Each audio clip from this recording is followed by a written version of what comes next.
Panie, uprzejmie zapytujemy, kiedy pan minister opracuje normy zanieczyszczeń dla środowiska odnośnie zanieczyszczeń gazami?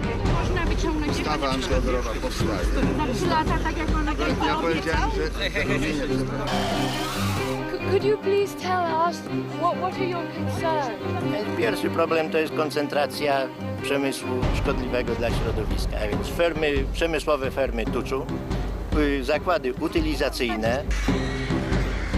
Ja chcę czyste powietrze, żeby nie śmierdziało, żeby moja wnusia żyła w czystym powietrzu, zdrowo, tak? Żeby mogła żyć naprawdę zgodnie z przyrodą.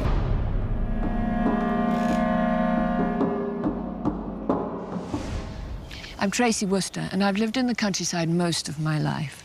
But whether it's in Britain or abroad, I've seen small family farms going bankrupt because of the arrival of giant factory farms. For years, I've campaigned against the destruction of rural livelihoods and to improve animal welfare. So these pigs have been foraging, getting rid of the bracken in a National Trust wood. This film is the story of my 4-year exploration into the global pig business. A journey which goes from the UK to the USA, South America and Poland. To find out where and how pork is produced, who wins and who loses. But you'll be lucky to find any of this information on the label. Thick pork sausages. But you can look everywhere on the packet. There is no indication where it comes from.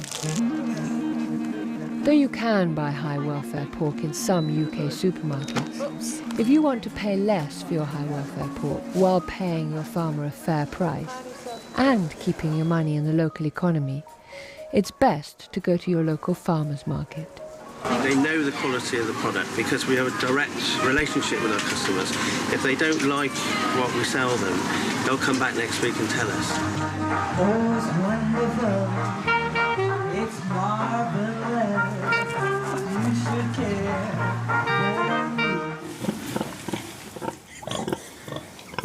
For stallholder Mike King, the secret of producing top-quality pork lies in the humane treatment of his animals. I think pigs, they're such intelligent, sort of inquisitive animals.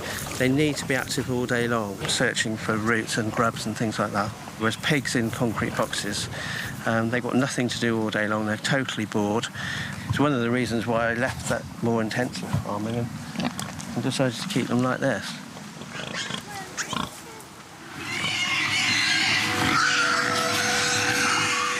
The intensive farming Mike referred to was pioneered in America, and it's the way most supermarket pork is produced.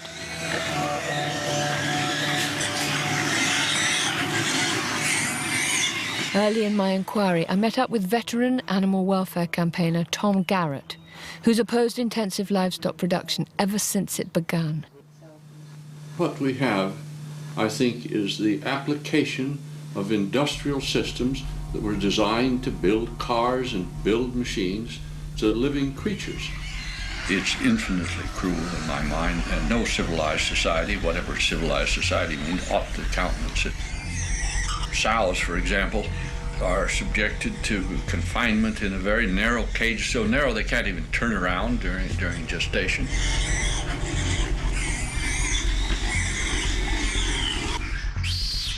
Workers in these installations cease to regard the animals even as alive, I think.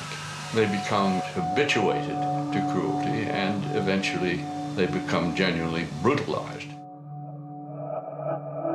I believe such cruelty happens when pigs are seen not as animals, but as an industrial raw material.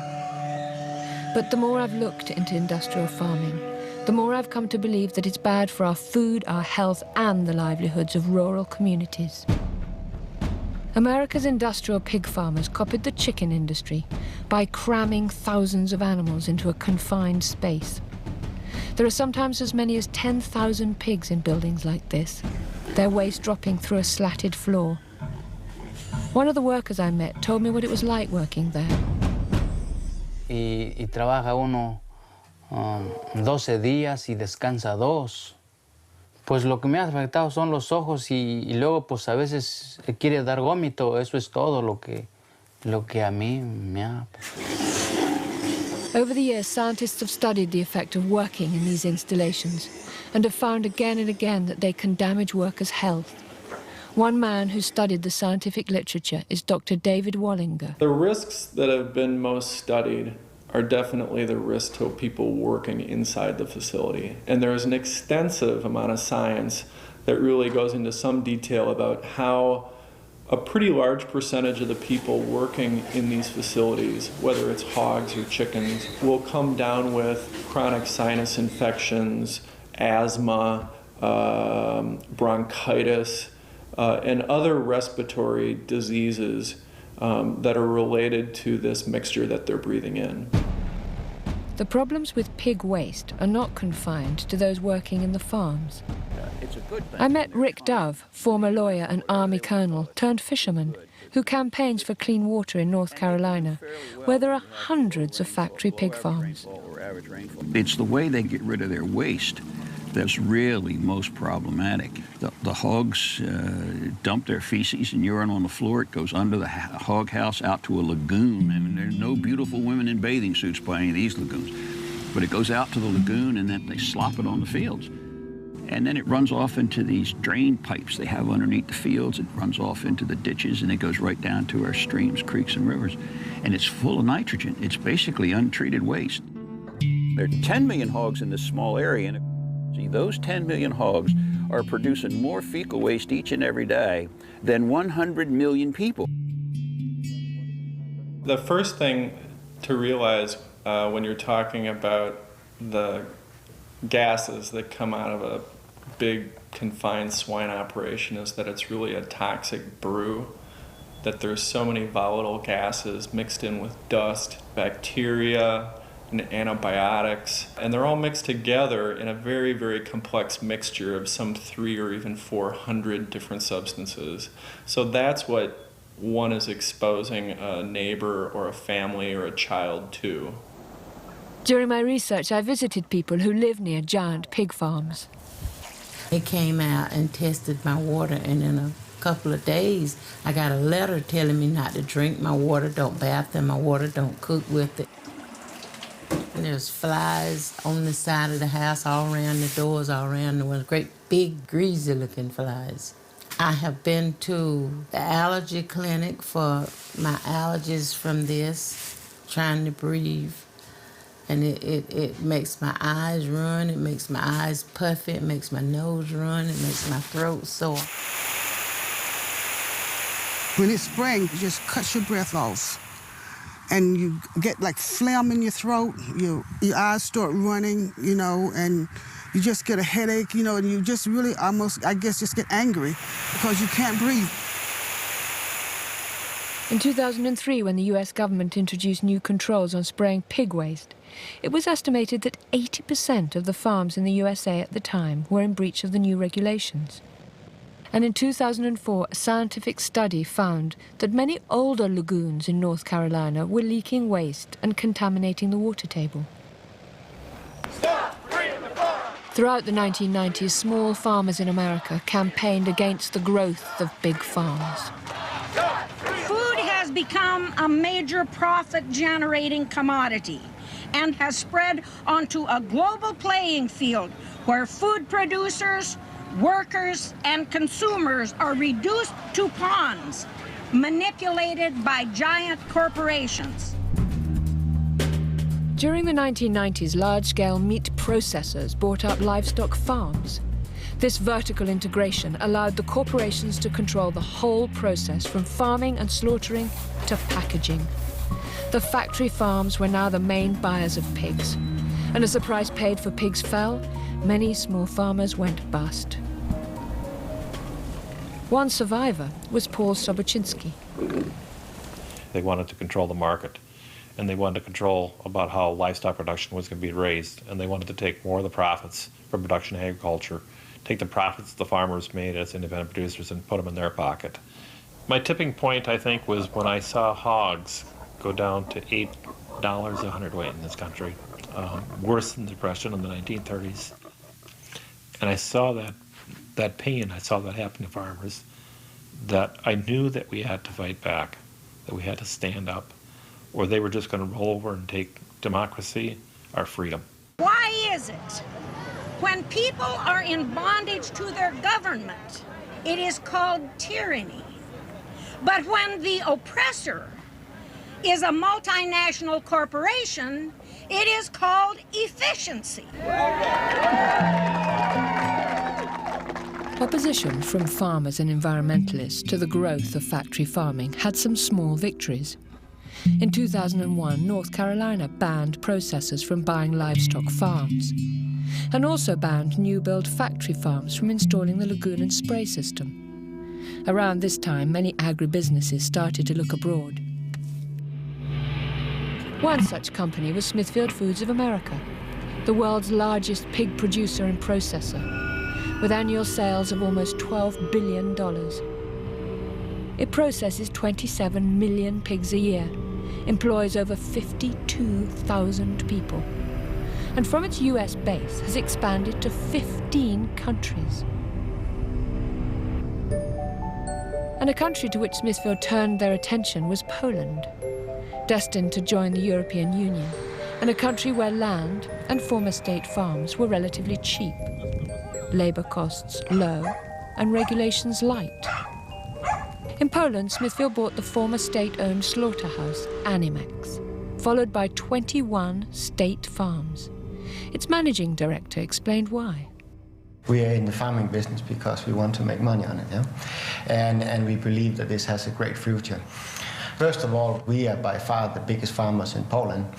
Secondly, we believe that Poland is a great opportunity for let's say, a foothold to get into the European market. In Poland, the arrival of big foreign factory farms coincided with a change in the law, which reclassified the definition of pig feces from sewage to fertilizer. This enabled the farms to use spraying techniques like this, common in America. No, raczej skorzystali ci, co używają dużo tej gnojowicy. I to jest, powiedzmy, jeden z negatywów rozwoju gospodarczego w Polsce. In 2003, Robert Kennedy Jr., nephew of the former US president, went to Poland to warn them of what he saw as the dangers of industrial pig farming. In 2001, he had filed a court case against Smithfield Foods, alleging that they'd broken environmental laws in North Carolina. He obtained a settlement in which Smithfield agreed to enhance environmental protections at 260 hog production facilities. I feel the responsibility to come here and warn Poland that they're going to try to get away with something in Poland that people in the United States now recognize is a catastrophe. The arrival of factory farming in Poland was controversial. The Polish Senate's Agricultural and Environmental Committee held a hearing to investigate it. They invited evidence from both Kennedy and from Smithfield. Adopting the Polish system of production to meet these challenges requires capital inputs for the upgrade and modernization of both farms and plants. 20 years ago, there were 27,500 independent hog farmers in the state of North Carolina. Today, they've been completely replaced by 2,200 hog factories, 1,600 of them either owned or operated by Smithfield Foods. Smithfield controls 85% of the hog production in the state. And every factory that's built gets rid of 10 traditional family farmers and replaces those jobs with 2 or 3 minimum wage jobs to workers who work in the plants. These facilities sicken the people who live downwind. Neighbors complain that they can no longer hang their laundry or sit on their porch during the summertime or plow their fields without becoming sick. There's now a moratorium on the construction of hog lagoons in the state of North Carolina. So here is a company that is coming to Poland and promising to modernize agriculture in Poland with a system that has been banned in the place where it was invented. Some of Kennedy's concerns seemed justified. In the same year he visited Poland, a government report was published which showed that all 14 Smithfield farms inspected had violated some regulations, either environmental construction, health, or veterinary. These included failings in the disposal of their waste, failure to look after their employees' health and safety, and the improper storage of dead animals. As in all companies in the world, we are making mistakes, but we are not, we are correcting the mistakes as soon as we make them. We are following all the Polish and EU regulations for farming, so we are not doing any additional pollution. On the contrary, we are really trying to protect it. In 2004, I decided to go to Poland to see the impact of the new foreign factory farms and the lagoon and spray system on the Polish environment, rural life, and the quality of its food, which was destined for consumers all over Europe. I started in northwest Pomerania, where there are a large number of farms that used to be owned by the Polish state. The first state farm that Smithfield's Polish company Prima bought in 2001 was Boszkowo, which by 2004 housed 17,000 pigs. My guide, Marek Kreider, of the Polish Animal Welfare Institute, introduced me to one of the local residents. For many years before Smithfield arrived, they'd been complaining about their local groundwater, believing it to be contaminated. Sam zacząłem chorować, między innymi zacząłem chorować po spożyciu wody. Could you tell me what specifically is the illnesses that people are getting around here? No, z tego co ja wiem, no to są to przede wszystkim ze strony przewodu pokarmowego, żołądek, poza tym jakieś zmiany na skórze. Also near Boszkowo, I heard locals' claims of what had happened to children who had swum in the nearby lake. No takie normalnie po prostu takie jako odrzucenie czy coś takiego. Czerwone się robi, bo nic drapie cię i to po prostu... Red skin, they got red skin. Nie ma tak jak było powiedzmy nawet 2 lata temu, gdzie się łowiło ryby i było zielsko, tak w tej chwili nie ma. Ryby nie tak. Ona dosłownie dzień leży. Za 2 godziny ona już jest nie do brania. Ona się po prostu rozchodzi. Stinking. I went to another village and heard about the smells. Here, another former state farm has been converted into a giant hog factory with 20,000 pigs on the fringes of a village.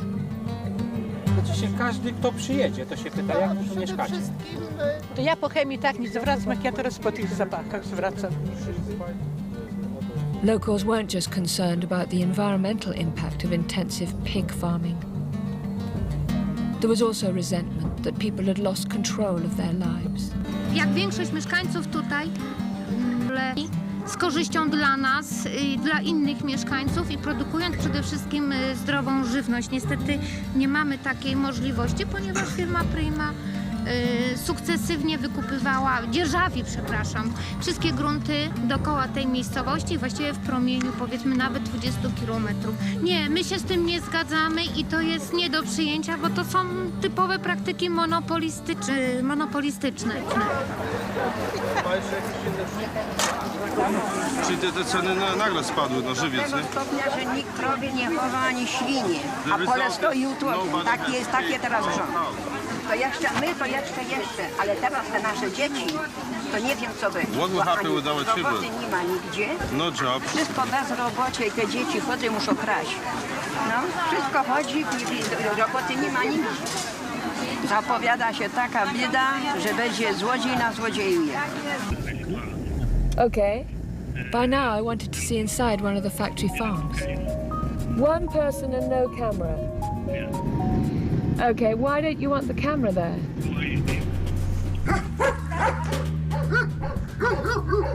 I'd like her to follow and take a picture of the pigs inside the ventilation shaft. From there, will you? Yeah, quickly before anybody comes. Unable to get an authorized picture of conditions inside any of Smithfield's Polish farms, a broken air vent was an inviting opportunity.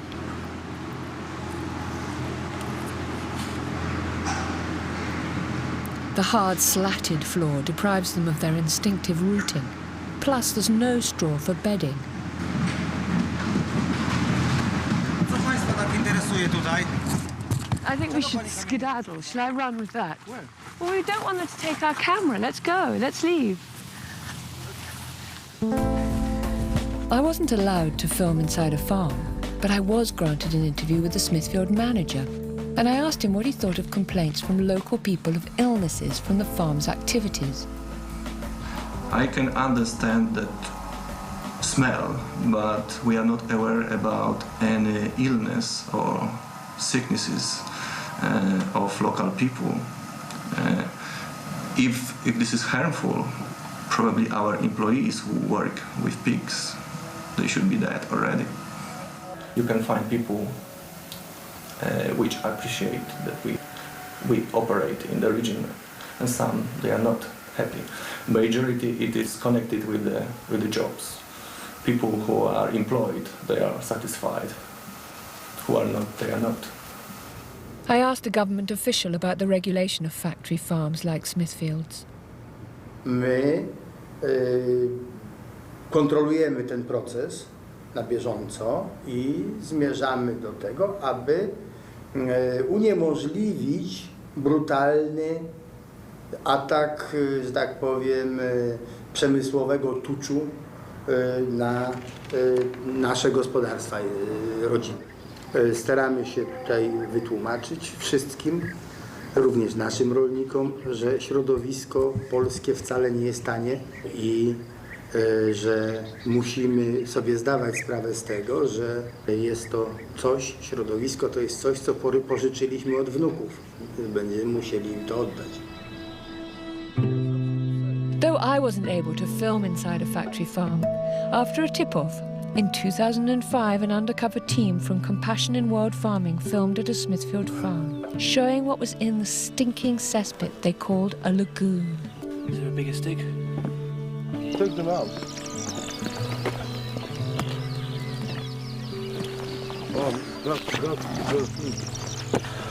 Smithfield responded to these pictures by saying it was physically impossible for dead pigs to get into the lagoon, and they would never tolerate disposing of them in this way. And they also claim that local officials, after an investigation, concluded that the pigs found did not come from their farm. Later in the same year, another team from Compassion in World Farming managed to get inside one of Smithfield's farms at the village of Wiskowice.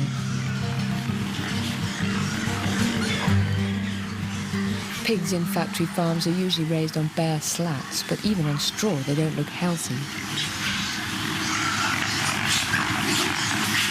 Some really lame ones in there as well.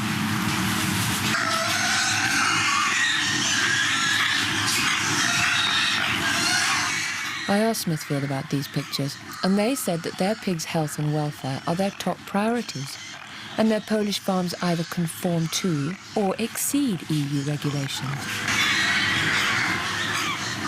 Although I've asked them twice, with regard to these particular pictures, they say that the allegations and the events described are absolutely false.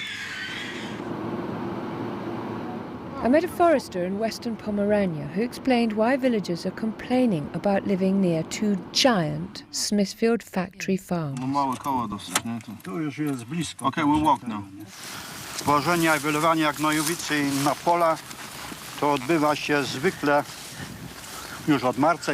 No i praktycznie to trwa do listopada prawie bez przerwy.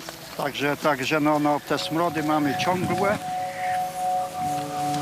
Jest to takie stopniowe zatruwanie, no bo przecież te gazy, które są w atmosferze, wdychając je codziennie, no to my w codziennym życiu codziennym jesteśmy w jakimś stopniu podpruwani, nie? Tak jak tutaj stojąc i przypuśćmy te smrody, siarkowodór, amoniak, metan, skotal, inne przecież, a poza tym, no a gdzie są drobnoustroje, bakterie? The next year, 2006, I was back in Wiskowice after I heard about a campaign by local people against the pig farm, which is right next to the village primary school. In North Carolina, you couldn't put 250 pigs within 750 meters of a school. But here, there are 12,000 pigs. Szkoła jest oddalona od fermy około 150 do 200 metrów i najbliższym jest obiektem właśnie od tej fermy. I te dzieci często właśnie miały jakieś katary, jakieś łzawienie ucz, jakieś choroby alergiczne nawet. Jak zaczęły się żniwa, to nie mogliśmy otwierać okien i wychodzić na przerwy. Wszyscy się źle czuli, jak wracali do domu. There was a scientific study of the impact of the odours from the Wiskowice farm done 3 years earlier by Dr. Zbigniew Hallett, an epidemiologist who had been Deputy Minister for Health and Chief Sanitary Inspector in 3 separate governments. We found that those who live in closer distance from this meat factory suffer more from headaches, from sneezing, from stuffed nose, from running eyes, burning eyes, from neurological, respiratory and intestinal diseases, just because of being so much exposed to the noxious gases. Smithfield's representative in Poland, Morten Jensen, responded to these claims. First of all, I say we are complying with all Polish and EU regulation concerning any environmental issues with the plants. On top of this, we are a little bit, difficult for us to understand this complaint because the farms that we bought there was existing farms that have been operating over many years before we bought them. But if there is issues, we are definitely taking care of this, and we are, cooperating with the local authorities to solve those issues. More recently, Smithfield told me that allegations of air pollution had been the subject of proceedings, but had always been resolved in their favour. No danger to residents' health had been found to be associated with their activities. I asked the Minister for the Environment at the time why nothing could be done about the smells. Odnośnie zapachów nie ma norm. W związku z tym to jest poza możliwościami jakiejkolwiek kontroli administracyjnej. I tak samo to występuje, przepraszam, w Unii. Nie mamy standardów na zapach. Given the historic experience, the Minister from the Law and Justice Party was very critical of the way factory farming had established itself in Poland in the past. Wiele ferm funkcjonuje skażając środowisko, produkując żywność kiepskiej jakości, nie respektując przepisów weterynaryjnych, sanitarnych, dobrostanu zwierząt i tylko dzięki temu są względnie konkurencyjne. Polskie prawo musi być poprawione w tym względzie i precyzyjnie, zdecydowanie respektowane.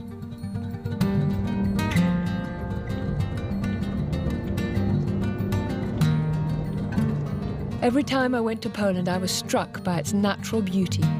It's home to 200 species of birds that are rare or extinct in the rest of Western Europe, including 40,000 pairs of white storks that nest as cherished residents of Polish villages. It has the only sizable virgin temperate forest left in Europe, and the last herds of wild bison. Its rivers are still free-flowing and unpolluted. This is a tourist area famous for its crystal clear lakes. However, this is where there is a huge concentration of pig factories. We don't need such companies. Tourism is the basic business for people who live here to earn money. I know our people are supporting me. The direction that we are planning and we want to go our development is tourism together with small agriculture. This is the way that people could achieve economical independence. If the experts are worried about pollution and the exploitation of the Earth's resources, shouldn't we be learning from Poland's traditional family farms and so protect them? It works, it's adequate for this number of hectares and for the number of people, and it doesn't use a lot of energy, and it doesn't therefore contribute to the greenhouse effect. And as oil becomes more and more expensive, you'll surely find that this kind of farming is going to be more attractive and more economic for that matter. Alicia Samley's farm has been in her family for generations. Nasza produkcja świń nie będzie się opłacała dlatego że powstawają duże fermy i one produkują bardzo dużo świń. W krótkim czasie mają pasze z różnymi dodatkami, dlatego świnie rosną krótko, nasze rosną pół roku i dlatego nie będzie się opłacać. Jak będą ceny spadać coraz niżej, to produkcja w ogóle nie będzie opłacalna. To właśnie się nie podoba, bo duże gospodarstwa mają im więcej hektarów, tym więcej dopłat. A lot of the European officials are saying that the Polish farmers are too small. They've only got 18 hectares. What's too small about that? They want to sweep them aside so larger operators can take over and everything will be eventually owned by the corporations, I think. And what do you think will happen to Poland as a result of that? If Poland's family farmers are exterminated, as it were, it will destroy Poland's culture and, as far as that goes, its soul.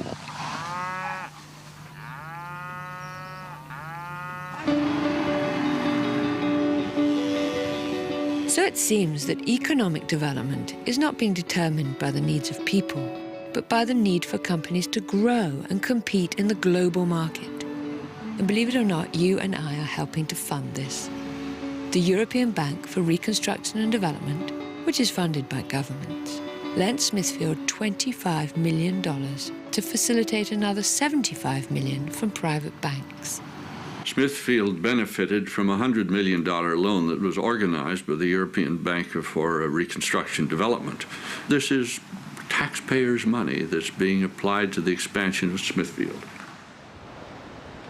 We have a mandate, and this mandate is to promote transition in the former communist countries. We are not driven only by financial profit, but because we are driven by trying to set the way, basically trying to have a catalyst effect. And in that way, bring along with us then the private banks. The whole mission of the European Bank has been to industrialize Central and Eastern European agriculture. No question about that, and that has the effect of pushing out small farmers and independent farmers, and also the effect of opening it up to take over by foreign corporations. Polish agriculture at the moment is not productive enough. Small farms are too small to be competitive. What would have happened if Smithfield would not have invested? I think for me this is the big question, the fundamental question. Probably that you would have the largest meat processor in Poland, being liquidated, disappearing. Would that be a good thing for the Polish farming industry or not? So the European Bank for Reconstruction and Development has government officials from 60 countries on its board. So it sets the development pattern. But for who? For you and I, the electorate, the consumer, or for giant corporations and the private banks that invest in them? I moim zdaniem to jest również przejaw pewnej nieuczciwej konkurencji w stosunkach międzynarodowych. Polscy rolnicy produkujący żywność znacznie wyższej jakości, lepsze, mają o wiele większe problemy i trudności z dostępem do łatwych, tanich kredytów na rozwój swoich gospodarstw, czyli tu konkurencja nie jest równoprawna. Śmiem twierdzić, że ta konkurencja jest konkurencją zaburzona. I wanted to find out who's driving this economic ideology which promotes big business at the expense of small farms. So I went to see economist Bernard Lietaer, a former central banker and successful currency trader, now a university professor. The financial institutions are running the show. The governments are all indebted to them. In the United States, a third of all contributions to political campaigns are done by the financial institutions. So there's no chance that they will change the rules of the game. I would compare the money system as a ring that we put through our nose, and it leads us where it wants to go. We forgot that we created the ring and that we put it there. So this taxpayer-funded restructuring and modernization effectively means the end to family farming, which produces good animal husbandry, good quality food, satisfying work, and protects the environment. Górę i potem tu w tym śrutowniku się mieszalnika i jest swoja pasza, nie? To znaczy śruty, pszenicy, żyta, zmieszanych różnych. Potem się dodaje czy ziemniaki, czy zielone. W zależności od pory roku, co wytworzymy na tym gospodarstwie. To są naturalny sposób karmienia świń.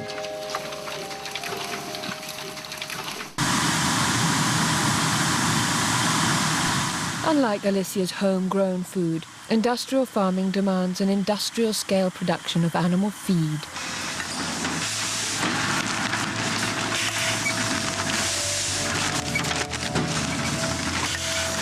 You have to be competitive, and I don't think you can really be competitive on a small farm producing your local feed in a way your grandfather has been doing, and still being able to produce it in a competitive way to the big companies like ours. Cargill is one of the world's biggest suppliers of pig feed, one of the main ingredients of which is soya, and much of this comes from South America, including the Amazon rainforest. Here, as in Poland, small farmers pay the price of industrialization, provoking widespread protest.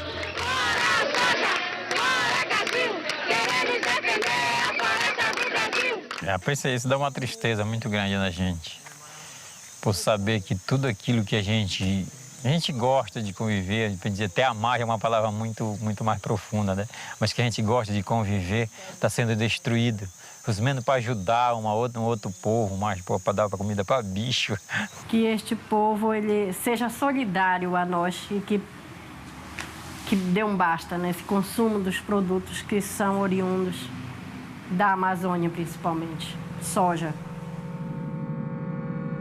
In 2006, following pressure from their customers in Europe and Greenpeace, Cargill and other key traders agreed not to purchase soya from newly deforested areas in the Amazon. But there's still over 1 million hectares of soya grown in the Amazon, depriving local people of land and exposing animal and plant life to pesticides. Back in Poland in 2006, at a conference to discuss sustainable economic development in the EU, I found villagers demonstrating against the health and social impacts of factory farming. Inside, I heard, yet again, about the thinking behind the shift from local communities to global economies. What is going to happen in rural areas in Poland, I can tell you that. There is the area of reforming the agricultural activities. And then there is the issue of what do we do with the people that eventually are being set free, because agriculture is getting more productive and people will not be able to work there anymore. So what we are trying to do is to develop alternative activities to help the rural areas to become, well, I'm not saying competitive, but to become economically viable. Mam tą satysfakcję na rolnictwie robić. Tylko to jest, że tak nie ma opłacalności, nie? Ale te hale ci stoją. Zobacz, te hale ci stoją, widzisz tutaj, nie? To co oni tam robią? They're making parts for cars. Wow, I suppose that's development. Come on, boys, get off the land and get a job making car parts. The foreign retailers came to Poland in the early 90s and provided a growing market for industrially produced pork. Outside one supermarket, a disgruntled customer told me what he thought. O! Pakować. Nic w smaku. Tak jakby wszystko było na czymś robione. Stacje te chemikalia. Under the onslaught of big retailers, many farmers' markets and small shops have disappeared, but some are clinging on. Proszę bardzo. Klienci moi zapewniają mnie, że mięso moje jest bardzo dobre i w supermarkecie kupili raz czy dwa i skończyli już kupowanie z mięsem, bo mówią, że to niesmaczne, gumiaste mięso. Here in Poland, that people prefer meat from such a small farms. People know that I have to apologize for the word that I will use, but people knows that the meat from pig factories is bullshit. No moja przyszłość już z góry będzie stracona. Nie mam szans ich przebić cenowo, nie mam szans w ogóle, za duże są, zjedzą nas po prostu. When I revisited Bolesław's Grodziec, he explained how powerless he felt in the face of the advance of industrial agriculture. My nie mamy żadnego wpływu na to, że ta firma nam szkodzi. Nawet na dobrą sprawę nie mamy gdzie się poskarżyć, że ta firma robi nam krzywdę. No, a to wynika tylko z tego, że ta firma jest duża, że jest ogromna. Gdyby ona była mniejsza, pewnie jej wpływy byłyby mniejsze. Właśnie to bardzo dobrze to powiedział. To jest ta ogromna korporacja, która gdzieś tam przyjechała. Dla nas to jest dosłownie, to jest inwazja. No. To jest pająk, który siedzi na całej kuli ziemskiej. Widać, w jaki sposób, czym jest ta globalizacja.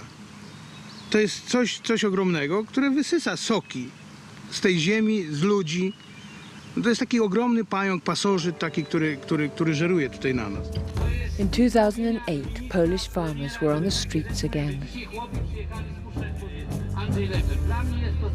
Będziemy żądali zamknięcia tych dużych ferm w Polsce, no i tego dzikiego importu. Oczywiście dzisiaj największym problemem w produkcji trzody chlewnej jest największa korporacja na świecie, jaką jest Smithfield Woods, który przejął polski Animex w roku 99. 30% niżej cen kosztów produkcji dostajemy teraz. Czyli dokładamy z własnych kieszeni, żeby sprzedać, żeby utrzymać nasze rodziny, to musimy, nie wiem skąd, teraz musimy chyba jechać do Anglii albo do Irlandii zarabiać, wszystko pozamykać. Nie wiem, czy pójdę na emeryturę, czy się powieszę, czy co zrobię, czy wyjadę. So-called cheap meat from factory farms has flooded every market in the EU. And Smithfield has ambitious distribution plans for the UK. In 2008, its webpage, using a bit of artistic license with a pig on grass, announced their aim to dominate, or in their own words, to be the preferred supplier to the UK retail and food service industry.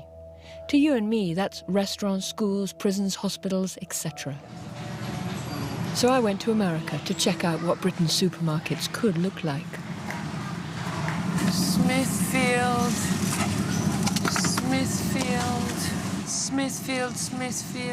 loads and loads and loads of Smithfield food dominating the pork section.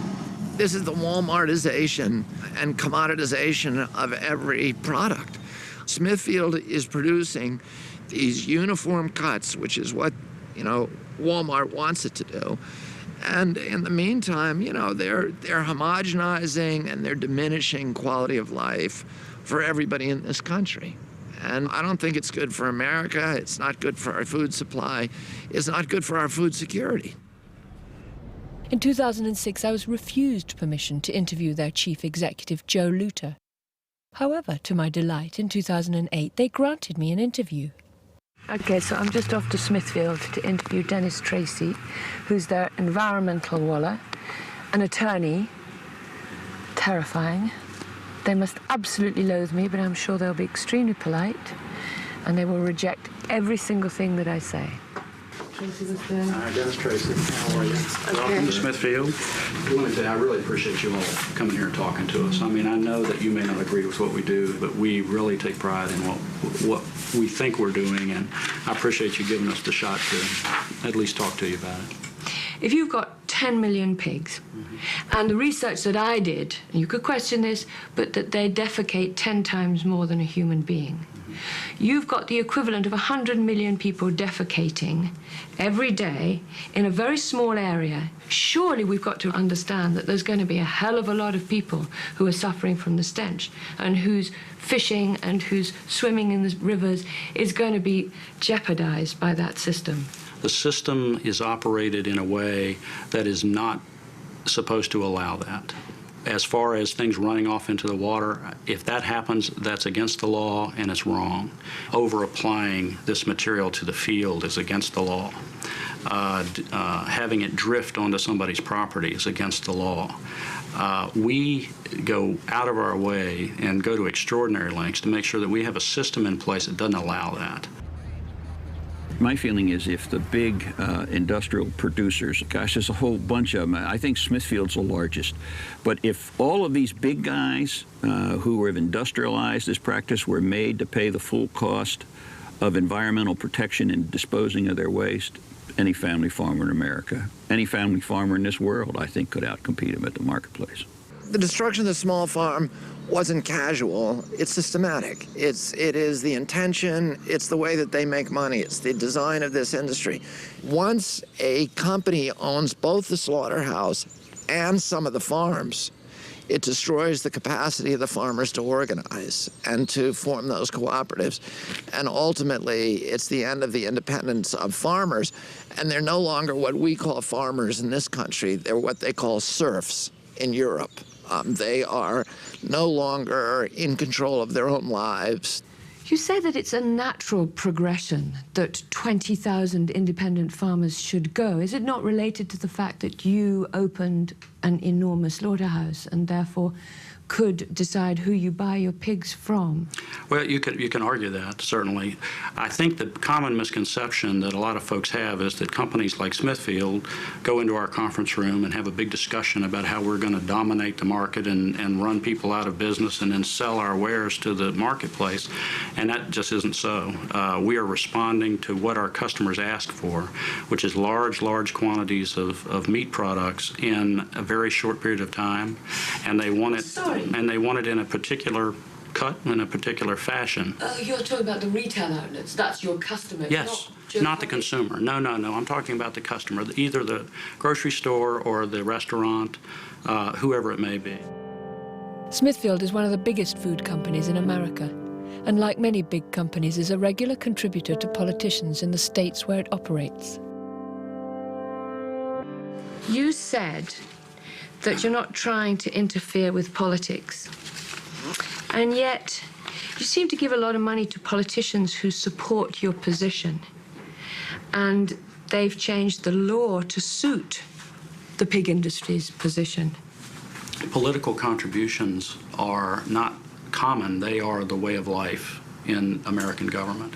It's part of the American system, which is know your representative, make sure your representative knows not only you and your family, but your company and your business, so that as they make decisions, they're aware of the impact of the decisions they're making may have on that company or that community or that person.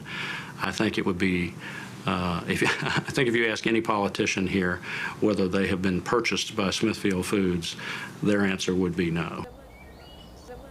But what worries Kennedy is the way big business and banks dominate the whole of American life. It's a battle about who's going to control our resources. Are the resources of the land going to be controlled by a kind of corporate feudal system, or are they going to be controlled by the people? Teddy Roosevelt, who was a Republican, said that America would never be destroyed by a foreign enemy, but he warned that our political institutions would be subverted by malefactors of great wealth who would steal them from within. Abraham Lincoln, the greatest Republican in American history, said during the height of the Civil War, I have the South in front of me, and I have the bankers behind me. And for my country, I fear the bankers more. The arrival of corporate power in agriculture in the UK has pushed farmers off the land and onto the streets. In 2008, pig farmers from across the country besieged Downing Street. We already know in this country we've lost 40% of the herd in the last 10 years. And I think if this continues and we don't get support, particularly from the supermarkets, then we're going to see another drop of equal proportions, maybe more. As our production's gone down, imports have gone up. And we know from all the work that we've done that 70% of those imports would be illegal to produce in the UK on the grounds of animal welfare. In most EU countries, it's legal to keep pregnant sows permanently in stalls like these, although they've been banned in the UK. How can they possibly sanction pork to come into this country reared on lesser welfare standards than they force us to do? How can that be right? At the Oxford Farming Conference, I spoke to David Cameron, who, when in opposition, seemed to think it was possible to protect our farmers. Yes, we should be an open, global, free trading economy. That's what Britain has always been. But it should be on the basis of rules. And I made the particular point about animal welfare, that just as we don't accept cars that aren't meeting our emission standards, so we shouldn't accept food that doesn't meet welfare standards. However, there's no sign of any restrictions on lower welfare imports from his government. Hands up for some peck ham. Anybody? Over half the pig meat sold in Britain now comes from abroad, like this tin from Smithfield Foods. But it's not just tinned meat. Look at this boast, which I found on the Smithfield website in 2008. If you've ever had Spanish chorizo, Polish wajewsko or French saucisson sliced at the deli counter, it might well have come from a Smithfield company in Europe. As a consumer, I'd like to see labels on these Smithfield processed pork products saying exactly how the animals had been raised. However, because there's no legislation requiring it, so there's no animal welfare information on any of these famous brands either. If you want to support farmers in your own country, look for your country of origin label. And if you want to buy high welfare pork, for example in the UK, look for the Freedom Food label, as the pigs have straw. Better still, look for free range, organic or outdoor on the label. It's particularly important to buy high welfare pork because of the emergence of antibiotic-resistant bacteria, as explained by farmer Richard Young. One of the big weaknesses of the system is a heavy dependence on antibiotics and the fact that that causes infections which can spread from animals to humans, such as Salmonella, E. coli, Campylobacter, and even MRSA. And in the Netherlands, for example, where the most research has been undertaken, 40% of their pigs are carrying a strain of MRSA that can pass to humans. It's been spread rapidly on the pig farms because the antibiotics that are being put in the pig feed are actually selecting for it. That means they kill off the other bacteria which might provide some natural competition, but they don't kill off the MRSA because the MRSA is resistant. Meat which may appear very cheap is in fact very, very expensive, and in some cases that could be at the cost of our own lives. We haven't had a new type of antibiotic, a new class of antibiotics for more than a decade now, and it's very difficult to see that we're going to find new antibiotics that would have the same effect as ones that we've had in the past, such as penicillin, which has saved millions of lives down the years. And there just isn't that level of research into finding new agents. So I think we have to be more careful with the ones that we have now and how we're forcing the evolution of these strains, such as these MRSA strains, to become increasingly resistant to the antibiotics that we have, because there won't be anything left in the cupboard in a few decades down the line, which may really point to a less intensified system of farming where body mass increases are not the prime driver. It's not all economics, and we are having a long view in terms of human health. The consumer ultimately has the power. They can say whether they buy cheap pork, that they don't care where it's produced or how it's produced or the quality of it. Ultimately, if the consumer refuses to buy that and prefers to buy meat which is a high welfare standard, produced in an environmentally sensitive way, then we'll be onto a winner, you know. I would prefer that our food policies are decided locally, but unfortunately they're not even decided nationally. They're decided in the European Parliament here by our MEPs. But it is possible to change our food system by informed consumer choices and by supporting the politicians who are looking for more local production for local consumption. One such MEP is José Bové, once a farmer himself and spokesman for Via Campesina, which represents 150 small-scale farmers' organisations from 70 countries. He's now battling for farmers' rights in the European Parliament. Qu'on stoppe la concentration et qu'on intègre à la fois le bien-être animal, la question de la santé et la question environnementale à l'intérieur des systèmes de production. Si cela est intégré dans le système de production, ce type d'ateliers gigantesques industriels ne pourront pas continuer. Donc il faudra interdire de manière claire l'élevage industriel concentrationnaire à l'intérieur de l'Europe. Part of the puzzle is that people buy locally. That is a very potent form of activism, to say to the Walmarts of the world, we're not going to buy from you. We're going to buy in the local farmers market. You also need to sue the polluters. You need to demand your government enforce the law against them. You need to pass legislation that makes it very clear that they can't come into your communities and displace, you know, the traditions and the values that your country holds dear. And all of us, you know, we had an American Revolution in this country to create democracy. We need a new American Revolution in this country now to fight against the corporate feudalism that we are now dealing with, that is embodied so much by this industry, that is eroding everything and subverting everything that we care about in our democracy.